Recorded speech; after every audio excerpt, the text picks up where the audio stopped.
और उन्होंने निर्देश जारी किया है। और जो लोग इस कृत्य में लगे हैं और जिन लोगों की वजह से इस तरह की घटना को अंजाम दिया गया है, किसी भी कीमत पर बचेंगे नहीं।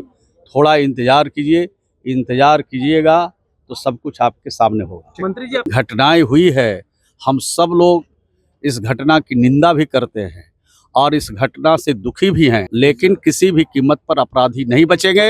हर हालत में अपराधी पकड़े जाएंगे और अगर अपराधी पताल में भी रहेंगे तो बिहार की सरकार और नीतीश कुमार जी की सरकार और शासन निकालेगी। एक एक करके गिनती करके सलाखों में बंद किए गए हैं और सिर्फ हम लोग बोलते नहीं है, उस पर कार्रवाई भी होती है।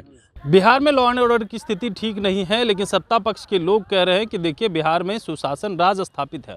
और ऐसे में कल की घटना निकल करके सामने आई है, मुजफ्फरपुर हो या किशनगंज, प्रशासन पे हमले हुए हैं। जब इसको लेकर के सवाल पूछा जाता है, बिहार के मुख्यमंत्री नीतीश के करीबी मंत्री हैं श्रवण कुमार, तो वो कहते हुए नज़र आ रहे हैं होली के दिन को याद करवाते हैं। कह रहे प्रशासन इसलिए नहीं गोली चला रही थी कि उस दिन जो है तमाम लोग होली खेल रहे थे, किसी तरह की जो है उस तरह की अप्रिय घटना ना घट जाए।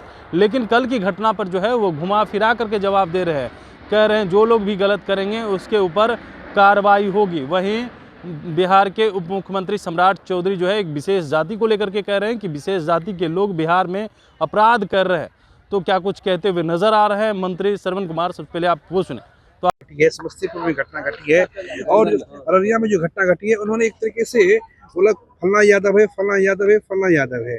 तो सर क्या एक उप मुख्यमंत्री को किसी जाति विशेष को टारगेट करना या धर्म विशेष को टारगेट करना, ये सही लगता है क्या? अपराधी तो अपराधी होता है। देखिए, माननीय मुख्यमंत्री जी ने कल बिहार के बड़े आले अधिकारियों के साथ समीक्षा की है, बैठक की है और उन्होंने निर्देश जारी किया है।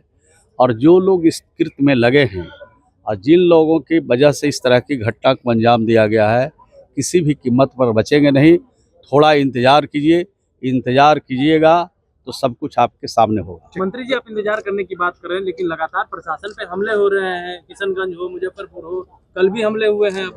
देखिए, पुलिस हमारी जो है वो थोड़ा अभी शालीनता के साथ काम ले रहा है।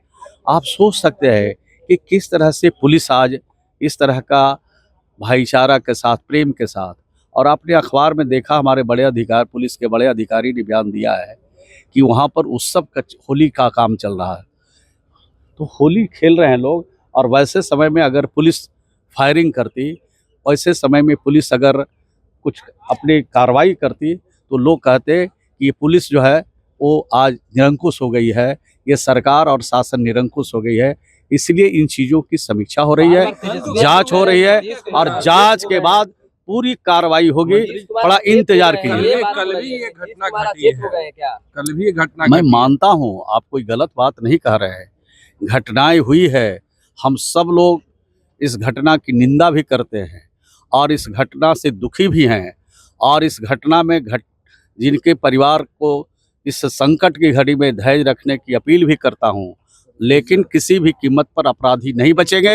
हर हालत में अपराधी पकड़े जाएंगे और अगर अपराधी पताल में भी रहेंगे तो बिहार की सरकार और नीतीश कुमार जी की सरकार और शासन निकालेगी।